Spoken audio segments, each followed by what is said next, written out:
Greetings, Duval County. This is Therese V, Wakefield-Gamble. I am running for Florida House District 14 this August 20th primary, and I am super excited to tell you that the Duval County Supervisor of Elections has put the absentee vote by mail ballots in the mail on today.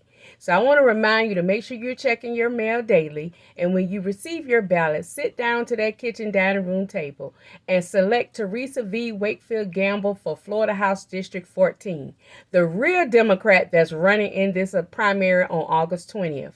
And once you complete your ballot, make sure you turn it back in before August 20th and share this video and message to your family and friends and neighbors to make sure they vote for me as well. I am the Democrat that will put community first and will put people over profits and make sure your tax dollars are being recycled back into District 14. So thank you in advance for your support. I look forward to meeting each of you. And remember, return your ballot as soon as possible. Have a great day.